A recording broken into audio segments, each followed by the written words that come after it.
Hey everyone, it's Caleb from Brickloaf, and today we're going to be comparing the 2013 Daily Bugle Showdown set to the 2021 Daily Bugle. So let's begin.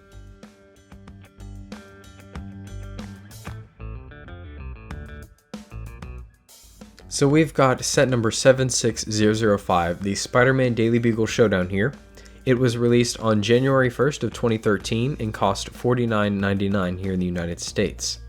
The set is loosely based off of the episode Beatlemania from the Ultimate Spider-Man TV show, which you can find on Disney+. Now the story of the set is a little changed, so J. Jonah Jameson supposedly has the identity of Spider-Man in a safe at the Daily Bugle, and both Dr. Doom and the Beetle are trying to steal it, while Nova and Spider-Man defend it. Now 4 of the character variants here are unique to this set. The first character here is J. Jonah Jameson, who has only appeared in 3 different sets, and this is the only version where he's wearing a light blue suit, whereas the others wear black. He has a double printed face, a hairpiece, and came with a camera for the set. A fun little side note is that the eye of the minifigures can actually line up with the viewing port on the camera. Now the next figure here is Dr. Doom with a single printed face, a hood, a cape, and the torso and legs. Now Dr. Doom is the most expensive character from the set, being that he only appeared in this set, and Bricklink prices him around $18 today.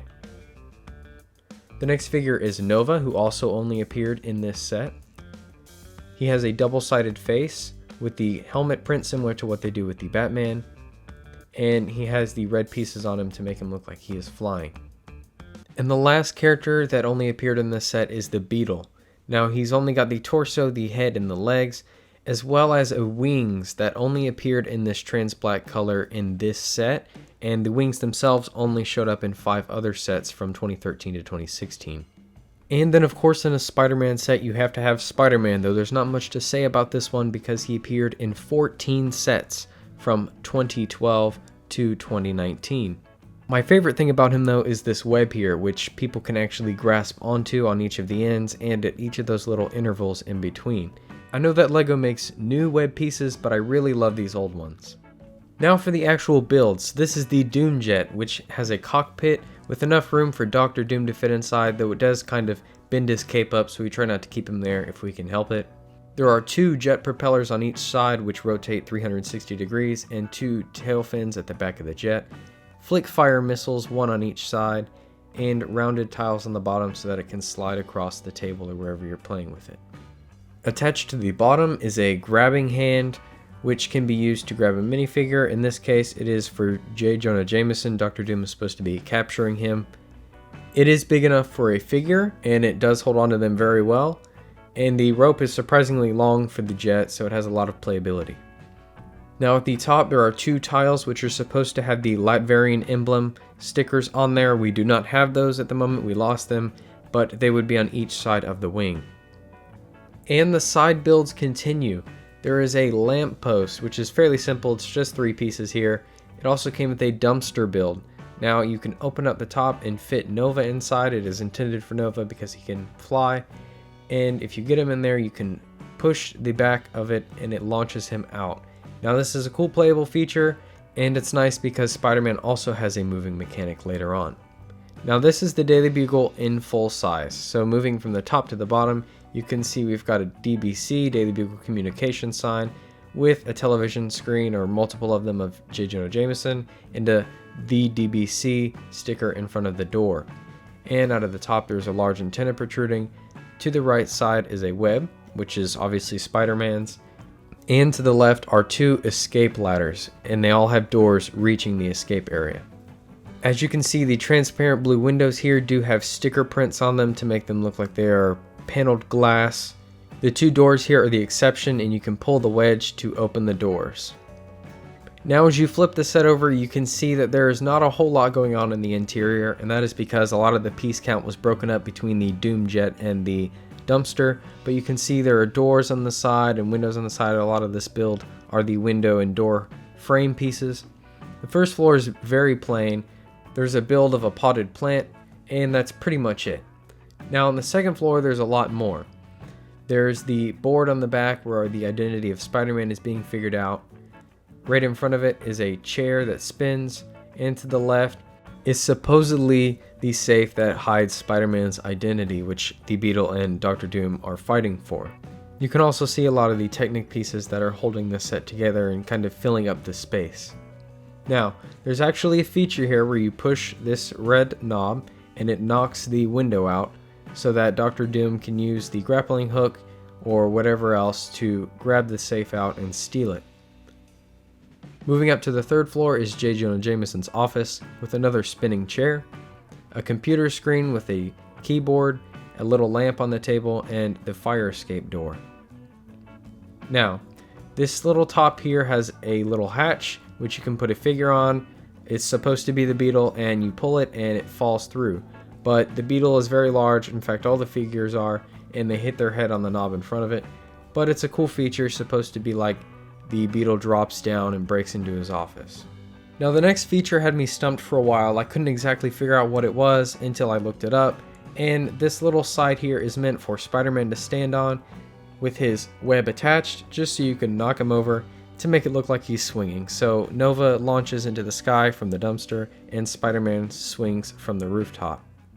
But that's still not it. There's one last feature where you push the back of the sign right here and it knocks the DBC sign off of the building, kind of like it's being attacked or blown up. But there are a lot of play features with this set. It's really surprising, though you can see how LEGO was intending for this to be played with. And honestly, this is a fantastic set. Now for comparison, here is the original Daily Bugle next to the 2021 Daily Bugle. Now there are some obvious differences, as you may know, like the fact that it is much taller than our little studio area. But we have put it on a Mills plate on the right side, and we may modularize the original as well. Now let's take a closer look at set 76178, the Daily Bugle from 2021. Now, this set came out and it is a collector's piece, obviously. It retails for $299.99 in the United States, so obviously a massive price difference, but it is worth it. The set comes with nearly 8 times as many pieces as the original Daily Bugle and includes 20 more minifigures than the original as well. So we're going to start by looking at the exterior of the set first. Now you can see there's plenty of areas for the characters to go on the front so that you can have it look like they're all battling, and the scene looks very full rather than just a plain building. You can even see that on the bottom there are plenty of pieces with jumper plates so that the characters can stand on them. Now there's a newsstand on the right side, and on the left there is a fire hydrant and some construction areas over there with a little electrical box and a New York sewer grate. Just above the first floor, on the television screens here, there are some news stories about the Spider-Man villains and some other references to some of the characters you may know. But this is a cool feature because it keeps the building from being plain. And on the third floor, there is the Green Goblin busting out of Peter Parker's office. The fourth floor here is pretty much blank on the outside. It has an area obviously for Dr. Octopus to hold, and on the left side is the spider buggy. On the right side of the building, there's some construction, as well as some escape ladders like you saw in the original Daily Bugle. Mysterio has a piece for his foot that allows him to look like he's flying on this side, and fire stars up at the top. Now on the back are some boxes, and you can see 2 dumpsters which each have garbage in them, and you can see the tiles are all kind of broken. Underneath this secret compartment here, under the webbing, is Peter Parker's backpack. And you can see that there is an open balcony on the back, as well as a J. Jonah Jameson billboard with another bird on some air conditioning units, and a water tower with some familiar faces on some stickers. Now back to the escape ladder, you can actually pull it down and it will pretty much reach the bottom here, so I'm glad they had this function. On the left side, you can see the rest of the television screen advertisement board, and it's mostly plain over here. There's no escape hatch, but there is the spider buggy, and you can see the other side of the water tower. Now the spider buggy is on a rotating plate, and you can actually turn it and take it off if you want. Additionally, this side has a feature where you can tear off the wall like the villains are breaking into the Daily Bugle. And I like this feature. I really like how it lines up and it fits perfectly. This was really fun to build. Now before we look on the inside, let's take a look at each of the figures, and I've got the villains lined up right here first. And the first is Sandman, who comes on an actual build here. You can just sit his legs, which are these swirling rock pieces, on top of it, and he does have a torso that is half human, half sand, and his head is full human and a new hairpiece. This is not the first appearance of this specific Sandman figure. In fact, he came with the Spider-Man and Sandman Showdown set. Now, I'm not saying that every figure has to be unique to each set. That would make the prices of the figures tremendous. But the Sandman that came with the Spider-Man Spider Crawler in 2019 looks far better. And he came with a little sand hammer that he could hold as well. And I think that the Sandman with the Daily Bugle just seems to be lacking something. Now for my favorite Spider-Man villain, Dr. Octopus. I don't think they've ever had a bad version of him. And this one has a double-sided head. One is smiling with a sinister grin, and the other is just an angry face. And I love the hairpiece they use. The arms move in all sorts of ways because of how they're attached to his back, as well as the pieces that they use. Next we move on to Black Cat, a pretty standard Spider-Man villain. And here she has a double-sided print as well. One is a grimace and the other is a smile. She also came holding a jewel and her whip. And I like the double printed boots as well. Her character also only appears in this set. Now on to the Green Goblin, who we've seen in LEGO form many times before, and each one fairly different from the last. This one comes with the double-sided face. One is a smile and one is a grimace. And he has his little satchel there for the pumpkin bombs that he's supposed to hold. Now, I was a little disappointed about these next two. The first is Venom. And this is a character we've seen 8 times in sets, and his figure itself doesn't seem to change much, if at all, though it seems to be more of the venom spikes coming out of his back and his hands that are what actually change. Now, of course, the same can be said for Carnage, though we've only seen him 5 times, but it's the same story with the figure appearance not making much change. Rather, it's the appendages and the Carnage spikes out of his back and hands that seem to be the most changing. And the last villain is Mysterio, who has been in 7 sets, and each one seems to be fairly different from the last. I like the standard comic book appearance for this one, but the helmet piece that they used for this is actually really cool. Now, I know it's been said before, but I really wish they would have used some sort of new piece for Mysterio's legs. I know I've seen the one from the Monster Truck set with Spider-Man and came with a Mysterio that had some sort of legs like that. But the Ghost figure from the Video Series 1 Mystery Minifigs would have given you the perfect leg piece to use for Mysterio, and I really wish they would have done that here. Now we're looking at the heroes, the centerpiece of whom is obviously Spider-Man. Now, there was a great opportunity here to give us an awesome Spider-Man, one that was exclusive to the Daily Bugle, but that didn't happen. You can get this same Spider-Man in one other place. It is the Spider-Man and Dr. Octopus mech battle for $20, which came out on April 26th of 2021. I'll go ahead and get it out of the way now that all of the Spider-Man variants from this set have appeared in at least one other set about the same year. Now, I understand that, not every figure can be unique, and this is supposed to be like a multiverse thing where all the villains and all the heroes are getting together to fight. But in my opinion, the actual Spider-Man figure for this set should have been unique to the Daily Bugle because, this is all about Spider-Man. And for the price of this set, you should have gotten one exclusive Spider-Man. Now looking at the next figure here, we've got Miles Morales, and he's got a jacket on with the new hood piece, and I like the logo they've got on the back there. I like the jacket look, and they did the same thing with Spider-Gwen here with the hood piece. The next character here is Spider-Ham, and I really love the head mold they've got here. I wish they would have had the little legs that move, but either way, it was a really surprising character to get, and I'm really happy that they included him in the set. Moving on, we have Firestar next with a double printed face. One is a grimace and one is a smile. Would have liked to seen maybe a Deadpool since we haven't seen him in a while. Firestar's kind of a minor character, at least to me. I'm not too familiar with who she is, but I'm glad to have her anyway because this is the only set she appears in. Next up, we have another exclusive minifigure to this set. It is Daredevil with his uniform, his 2 batons, and the horns on top of his head. It's really nice to have this figure, especially because he just appeared in the newest Spider-Man movie. And then we have the Punisher, who is also exclusive to this set. One side of his face is bandaged with a grimace, and the other is a smile, undamaged. And he has a nice uniform with the double printed legs, and he carries 2 guns, one of which we haven't seen built before in LEGO. And the last hero that we have is Blade here, who also only appears in this set with his 2 katanas. It's interesting that they chose to include him, but not a vampire like Dracula, but he has appeared in other LEGO sets, though non-Marvel. And then of course we have the citizens or the Daily Bugle workers. The first here is Amber Grant, who's a photographer and runs the newsstand outside to the right of the Daily Bugle here. And she reuses MJ's head from the Tom Holland Spider-Man Lego figure.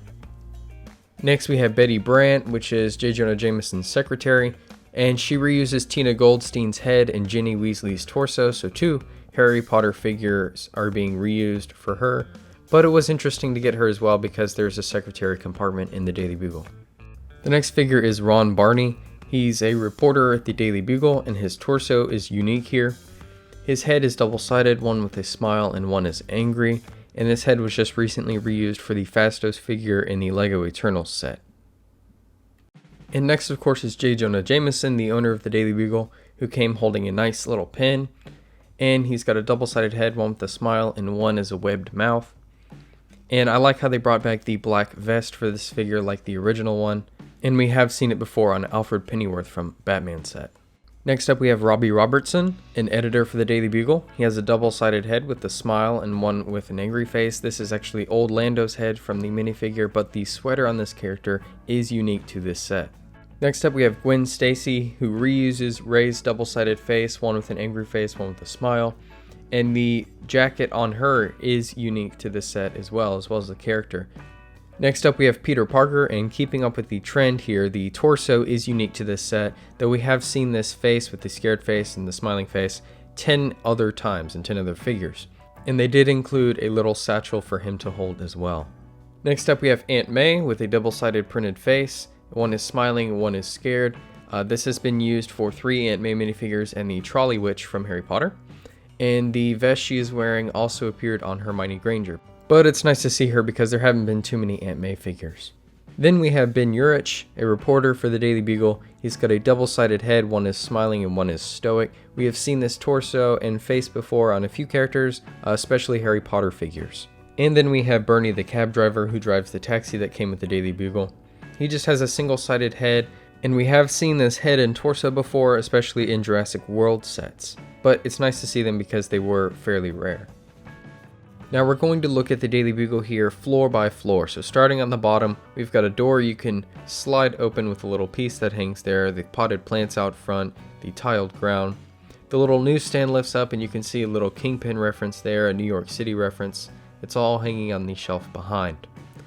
You can also see there's a No Crime Spider-Man newspaper sitting out front to the bottom right, and a big Daily Bugle sign up front. Inside we do have a TV referencing Dracula, which ties in the Blade minifigure. It does tilt up and down. We've got it tilted down towards the seats. There's a vending machine, a newspaper rack, and a little security area there. It has a door that opens and a little desk area for the security officer. In the back corner you can also see an elevator, and there are various news articles hanging on the wall referencing other Spider-Man villains and activities that you may have noticed from the comics. And against the back wall there is an exit door with an exit sticker on it and 2 green lights imitating an exit sign. Now we move on to the second floor, and this front panel actually peels right off. It's fairly easy. And inside we can see the newsroom where they're making all the newspapers. You've got a stack of papers back there, a trash can, some desks with some coffee mugs and computer screens. And all around the central column are TV screens showing various news stories going on. And there's even a little coffee area with a box of donuts. And in the back you can see a water cooler and the elevator again. It's important to know that this doesn't open, but it does look like it works. And there are more newspapers on display on the top there.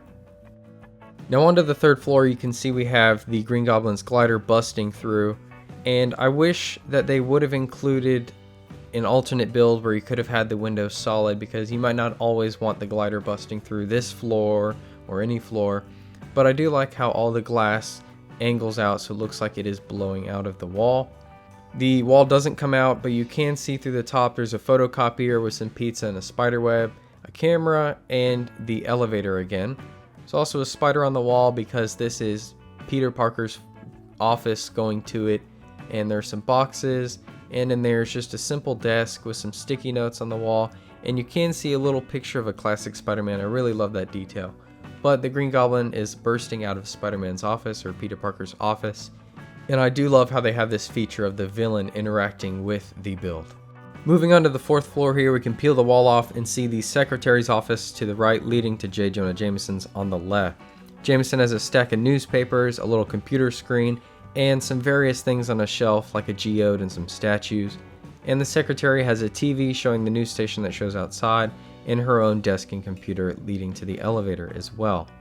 And as we go up to the roof, you can see a large Daily Bugle sign with a little bugle build. This is fantastic. I'm glad they included this. It's not some tiny sticker piece. I love the giant sign.